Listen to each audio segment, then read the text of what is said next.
Hello, friends, fiends, and fellow UBTubers, and welcome to episode 770 of the Daily Comic and Collectible.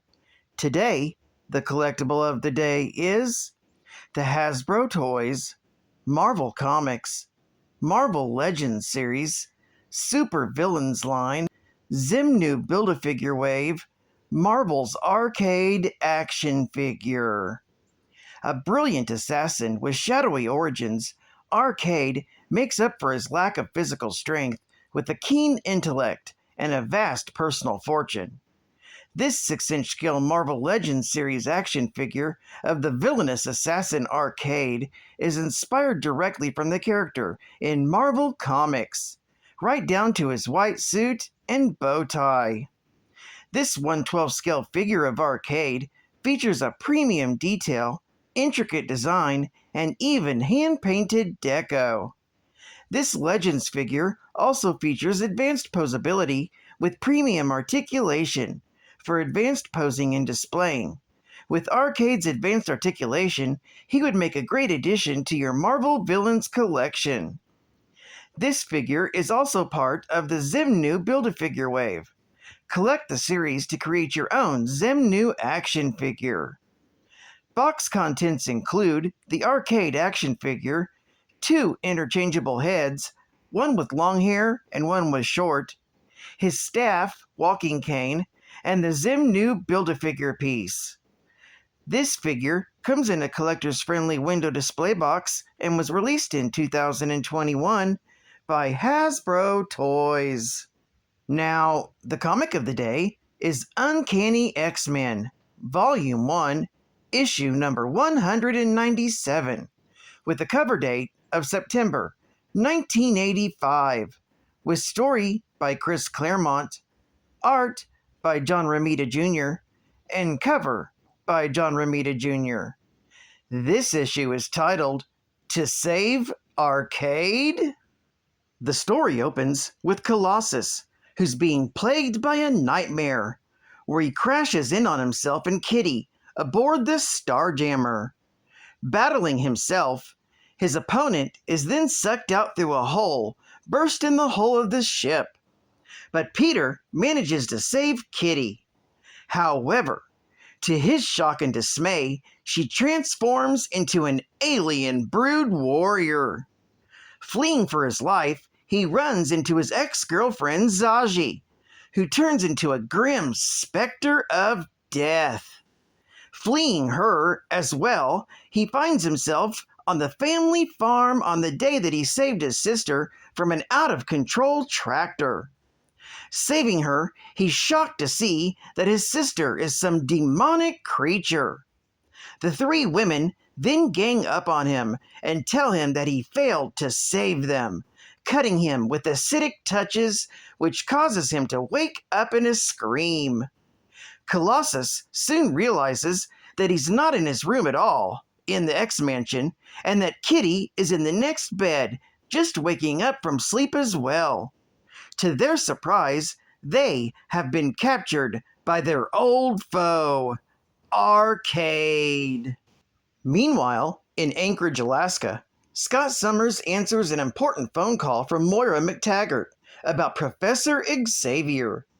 He fails to leave quietly enough and wakes his wife Madeline. Even though she understands why Scott needs to go because he owes Xavier so much, she reminds him that he is not only an X-Man anymore, but also a husband to her. She wishes her husband safe travels and tells him to be careful and to come back soon.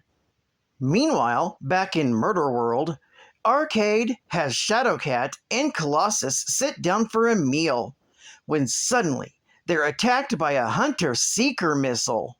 The 2 mutants disarm it, but Colossus's costume gets torn to tatters. Arcade brings them to a room where he keeps his robot duplicates of all the X-Men. There, he explains to them that someone has put a contract out on his head, and he had captured both X-Men to protect him and stop the killer before it's too late. While in Lower Manhattan, Nimrod, in his human disguise, goes out for coffee with Jamie Rodriguez. the man who has put him up since he has appeared in this time. Their outing is interrupted by some thugs who attempt to rob the place. Nimrod simply changes into his true form and incinerates the two crooks on the spot. As the two leave the diner, Nimrod is hailed as a hero. Meanwhile, back at Murder World, Colossus and Shadowcat enter a part of the amusement park of death, modeled after New York City, circa World War II, when they're attacked by a subway train that suddenly transforms into a robot. Arcade lends the two mutants a hand by sending in an army of X-Men robots to help destroy the device. They are strafed by a craft seemingly carrying Dr. Doom, the apparent attacker. Colossus incapacitates the ship and then tosses Kitty at it so that she can phase inside as it crashes. It unfortunately crashes through the arcade's control room. When Colossus gets there, it appears as though Doom has killed Kitty. However, it turns out to be only a robot duplicate of her, and the real Shadowcat shorts out Doom's armor. With their foe defeated, it turns out to be Arcade's assistant, Miss Locke. Arcade explains that every year on his birthday, he allows Ms. Locke the opportunity to try and kill him over the course of 24 hours, and he must do whatever he can to prevent it.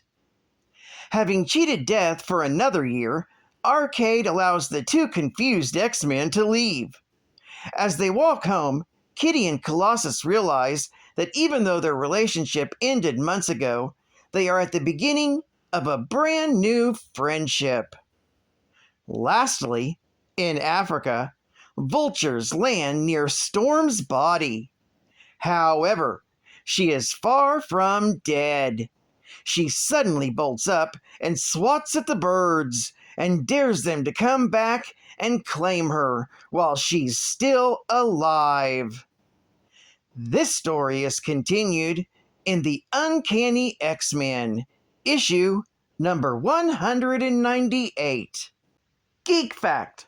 In this issue, we have a short scene with Nimrod. Nimrod is a highly advanced, sentient sentinel, hailing from the dark future named Days of Future Past. Nimrod is known for his formidable power, relentless pursuits of mutants, and temporal incursions with the X-Men. Bonus Geek Fact. Rather than being a single location, Murder World is the name given to the fairground, amusement park-style death trap used by the assassin-for-hire Arcade. Utilizing sophisticated robotic and holographic systems, Arcade has frequently pitted various superheroes against Murder World, sometimes for money and sometimes merely for the challenge. Arcade has built Murder Worlds under Manhattan, on an island in the Caribbean Sea, in Antarctica, in England, on Coney Island, and numerous other locations around the world. Advertising Ad Fact.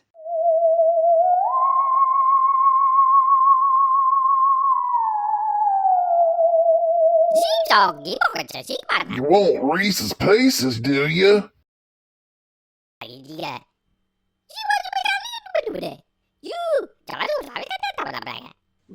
Griffiths! I saved the orange ones to last. He knows as well as you do that all Reese's Pieces have exactly the same delicious, out-of-this-world peanut butter taste. But you see, orange is his favorite color. What's yours? And With Geek Facts, there's no need to feel down, I said Geek Facts. Pick you up off the ground, I said Geek Facts. The first two will astound, there's no need to feel unhappy. Geek Facts, there's a place you can go, I said Geek Facts. If you really want to know, ask Catman. And the truth you will find that comic books are a good time. Bum, bum, bum, bum, bum. Captain's Final Geek, F-A-C-T. Captain's Final Geek, F-A-C-T. There is everything comic geeks will enjoy. He even has some toys. Captain's Final Geek, F-A-C-T. Yeah! Ms. Locke was a devout follower of Arcade and recruited the X-Men to save him when he was kidnapped by Dr. Doom. Once, as a birthday present, she tried to kill him using robots to the likeness of Dr. Doom, giving him a great thrill. Ms. Locke was famous because she never smiled. However, a glimpse of a smile could be seen when she was drugging the X-Men when accepting defeat during the birthday surprise. And again, when hearing one of Murderworld's intended victims, Courtney Ross, telling a joke to survive. Ms. Locke and Arcade frequently played games when they were attempting to kill each other. Although intended as a sadistic form of fun, they eventually went too far, and Arcade murdered Locke in a fit of rage. To hide his crime and use it for his amusement, Arcade staged a complex Jack the Ripper-like series of murders, hiding Ms. Locke's body among the victims. He also arranged to blame Wolverine for the murders, and recruited Mastermind to help punish the mutant killer. The truth, though, was eventually found out, and Mastermind left Arcade in a telepathically induced delusion. Ms. Locke has since been seen alive, but whether her death was faked or if Arcade was merely using his lifelike robots to imitate his lost partner is unknown. Arcade would later confirm he did murder Ms. Locke in cold blood, despite her years of faithful service once she, in Arcade's mind, had tried to get too close to him by having an emotional and physical relationship. Oh my god. Well, I'd like to thank you for joining me for another Daily Comic and Collectible, and I hope to see you again Monday. This is Cut Fun Comics Men, and I'll catch you on the flip, baby. Over and out.